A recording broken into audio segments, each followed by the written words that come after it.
former agency operative Rico Rodriguez, responsible for deposing half a dozen heads of state. And he's here in Solis. He was a kind man, my father. Your dad was working with Oscar Espinosa back in the day. What did you find? Surveillance footage. Your dad's name is in the file. Lots of questions. Time to get some answers. Can't do this alone. I can handle some bad weather. It's more than bad weather, Rico.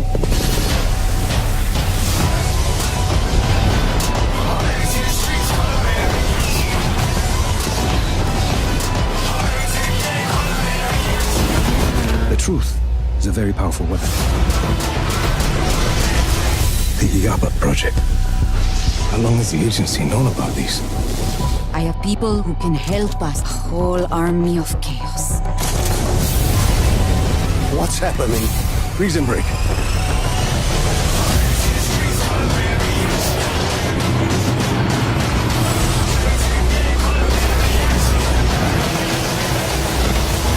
Just like old times, amigo.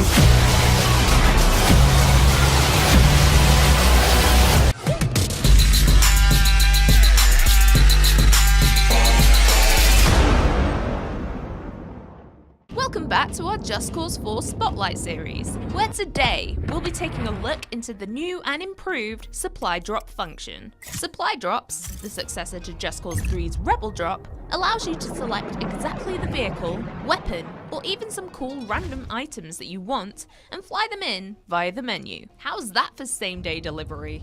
With a whopping total of 104 vehicles, as well as new exotic types that have various functions, transporting yourself around the world has never been more fun. Seriously, just look how many vehicles there are, and this isn't even all of them. It's insane!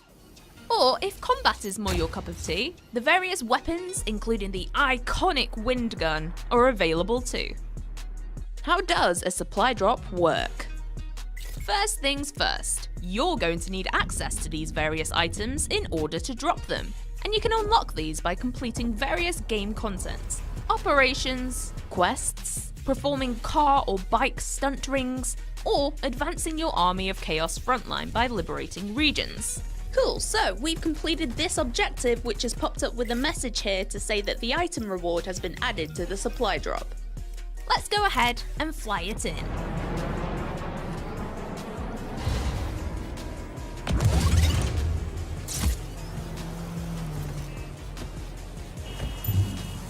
Another new feature is being able to precisely angle your drop using the ghost container, rather than just throwing a beacon and hoping for the best like in Just Cause 3. This is perfect for setting up intricate stunts, dropping a boat into a river, or angling a car away from enemies for an escape. Introducing the pilots.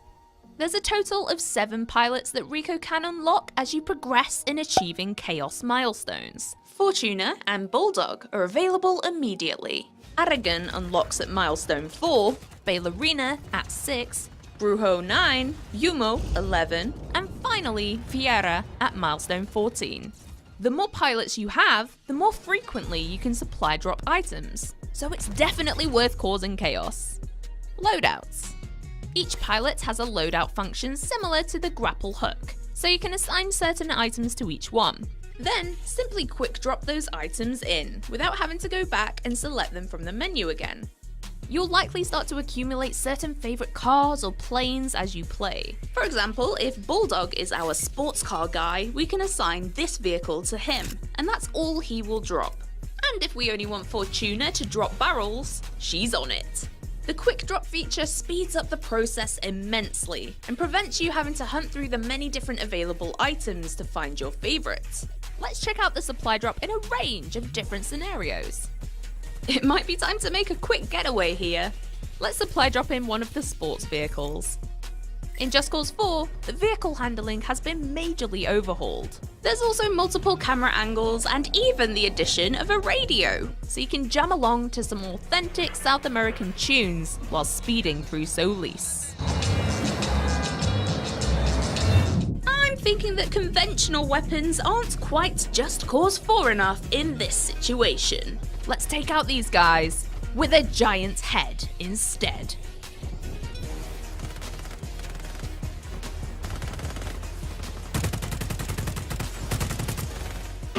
The Black Hand. Rico's deadly opponents and biggest challenge so far. They are the Solis private militia, headed up by the ruthless Gabriella. Let's hop into this spotlight on the Black Hand and explore more about the world's most advanced army. Gabriella. Soldier, protector, leader. Gabriella's ambition, persistence, and deadly talent have all converged to forge the perfect Black Hand operative. You are just like me. The Black Hand is Gabriella's home and her life, and she'll do everything that she can to protect it. Ghost. Meet the Ghost. Oh, wait, where'd he go? As you can see, or rather not see, the Ghost enemy type has a cloaking ability that renders him almost entirely invisible. You can see how that's a bit of a pickle in combat. How do you kill him if you can't see him? There is, however, a vague rippling effect where the Ghost is, so you can still make out where he is if you focus. Be quick though. Whilst camouflaged, they will charge up a powerful shot and attempt to shoot you before they turn visible again. The Ghost is incredibly agile. They'll dart around, slide into cover, roll and evade, so that it's much trickier to pin them down and land a successful shot. His purpose is to flush you out and force you to keep moving. And he does it well. Sniper. Utilizing laser sight, the sniper has pinpoint accuracy and can cause significant damage to Rico from far away. You'll instantly know when snipers are targeting Rico because a red laser will follow him around relentlessly. Tactically, if you whip into your wingsuit, they will have a much harder time tracking your movements. Titan. Titan by name, Titan by nature. Titans do not have weak points and can take a lot of damage thanks to their incredibly resilient armor. I fired 3 consecutive rockets right at him, and he still gets right back up. The main weapon of choice for a Titan is the railgun. They will track and target Rico with a blue laser sight, charge up a shot, and then launch a high-velocity projectile at him, completely blasting him backwards and crunching Rico's health. If your escape plan is to evade into the skies with your trusty parachute and wingsuit, think again. Titans can aim incredibly well, and their success rate with knocking Rico out of the sky with a blast from their railgun is more likely than not. Additionally, they have the ability to charge up a much more powerful red shot that will leave you teetering on the edge of life and death. If they manage to blast you into the path of enemies, you're a goner. If all that wasn't enough to deal with, when initializing combat, the Titan can also launch a protective drone. Talk about a double threat! Grenadier. Operating in the range between privates and snipers, the Grenadier will fire a grenade launcher multiple times towards you. The grenades don't explode upon impact, but have a couple of seconds delay before the blast, allowing for a little bit of time for you to escape before you feel the wrath of the grenades. He's also covered for when you get near him, as he'll switch to a submachine gun for close-range combat. Finally, if and when you do manage to take the Grenadier down, for one last chance at taking you out, they'll drop multiple grenades that explode at once. Even after death, they're still coming for you. Super Elite. This scary-looking dude is immune to all bullet damage and has high defense against explosions, making the Super Elite an enemy that requires full focus and quite some time to defeat. Thinking of using your grappling hook to latch some boosters and blow him away? Well, think again. Super Elites are also exempt from grappling hook attacks. Told you he's scary. Riot Shielder. The Shielder is a predominantly defensive enemy that carries a large riot shield and is equipped with an SMG. Entirely unique to Just Cause, this foe can raise a shield in all angles, rather than only being able to block straight on. They do this to deliberately block wherever Rico is. For example, they'll lift it above their heads when Rico is airborne. Think of them like a tortoise, hiding in their shell. Well, a tortoise that can also shoot at you quite a lot. RPG units. The RPG unit was also in Just Cause 3 and has had improvements to make his behaviour more coherent in Just Cause 4. This enemy targets Rico with a green laser to differentiate from the red snipers. You can also telegraph his position after he's fired a rocket, as a smoke trail lingers behind from his location to yours. Even if the rocket itself doesn't hit you, the explosion makes a large damage radius. So whenever you see that green laser, try to grapple or wingsuit out of its path real quickly. Machine Gunner. As we've seen in previous trailers, the secondary fire on this weapon allows him to deploy a stationary shield, crouching to cover behind it. This transforms him into a small target with high damage output. And even if you manage to get up close, he'll reposition himself so that it's difficult for you to gain an opening. Private. These are the most common enemy, and you'll find them pretty much everywhere and anywhere in the world of Solis. Visually, they are without heavy armor, and instead wear standard combat fatigues uniform. Expanding on Just Cause 3, these guys work with a much more professional style, tactical movement, and use of cover. Privates are usually taking the wheel when escorting around their fellow soldiers, and they won't think twice about running Rico over, so watch out for when they're driving. Although privates are relatively easy to dispatch of, be careful not to get swarmed by too many. Elite. The privates also have an evolution, the Elite Soldier. Elites will do more damage with better weapons and have higher health due to being kitted out in thick armor. They use a range of weapons and walk around like they own the place. We've seen the Elite Soldier countless times in numerous trailers before, and you'll be sure to see much more of them in the game.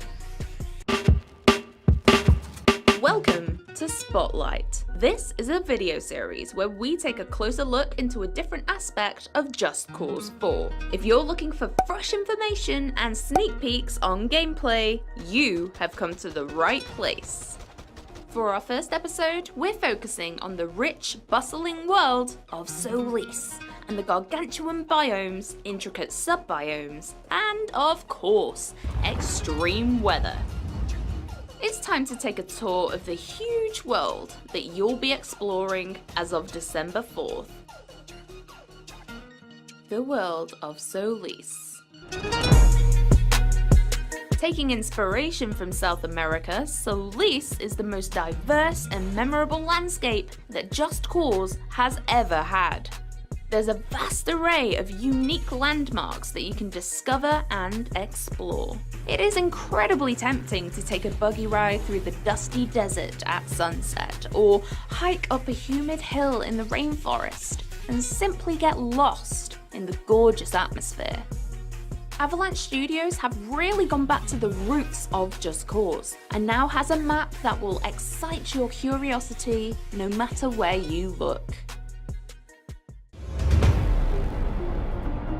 This rich South American-inspired setting introduces 4 distinct biomes comprising of rainforest, grasslands, desert, and alpine. How do these different biomes alter the way you play? These biomes have various vertical opportunities. Plateaus, mountains, and canyons mix up the terrain. They also need to cater to places where it's fun to drive and use the new vehicles.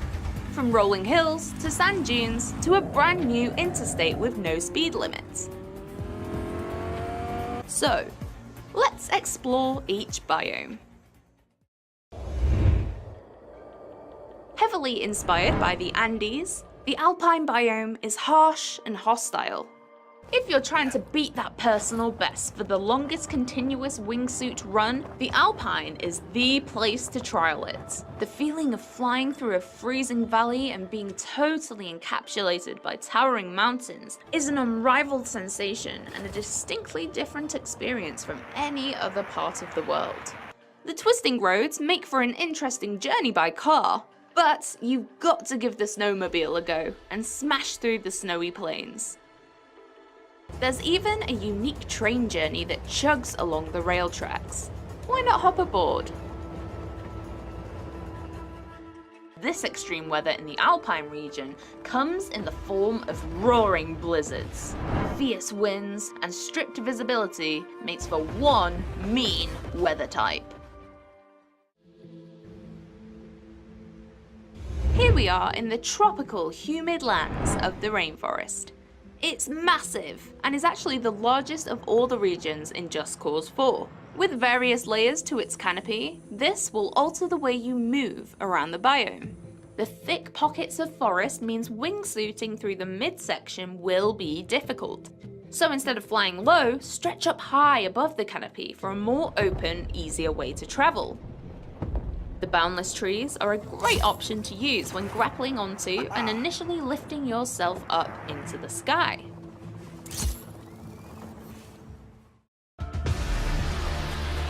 The extreme weather type that roams the rainforest biome are the tropical storms. These storms are daunting, green-tinged pockets of destruction, with fault lightning that will strike the highest point in the sky.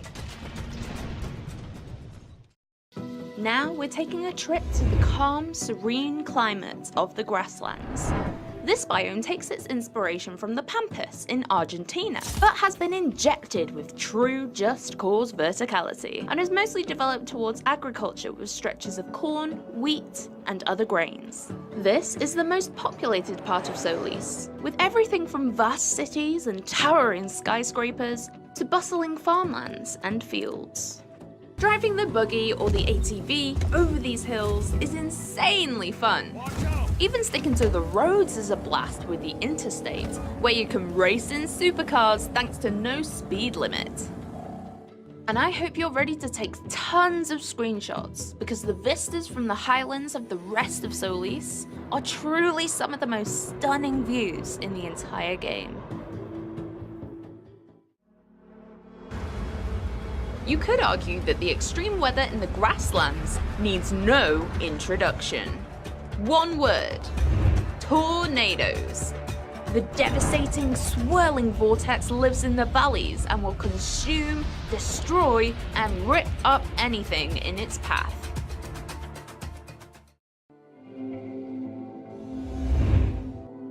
Once lush grasslands have since dried out and have turned into a hostile and dry wilderness. The smallest of all the biomes, it is a mixture between areas of smooth sand dunes and rougher, rockier bands. It almost looks like an alien planet, a whole new world. The wide open spaces, few roads, and drifting sand dunes are perfect for a cross-country buggy ride across the desert. Of course, this being Just Cause 4, you can attach some boosters on the back for rocket-fast transportation. In the desert, we don't need roads, you make your own path. The open desert is also an air vehicle playground, so feel free to use helicopters and planes wherever you want. As all the biomes, the desert is also a great example of finding curiosities in all directions. It begs the question, where do I go next? The answer is entirely up to you. This extreme weather type affects visibility massively. It's very hard to see who you're fighting, where you're driving, and what you're doing.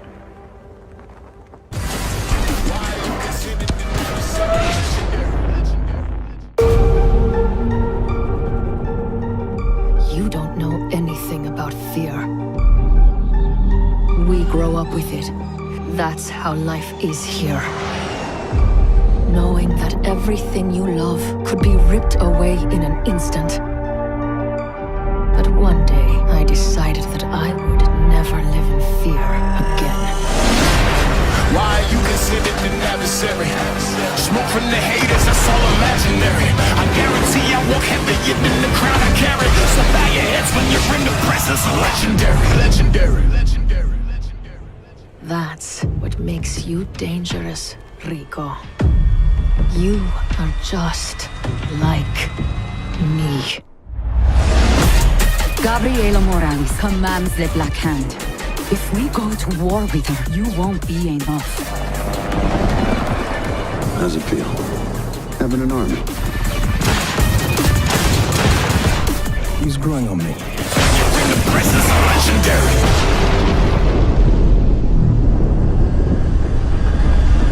I don't understand why all this talking is necessary. Why you exchanging heated vocabulary. I guarantee I walk heavier than the crown I carry. So bow your heads when you're in the presence of legendary.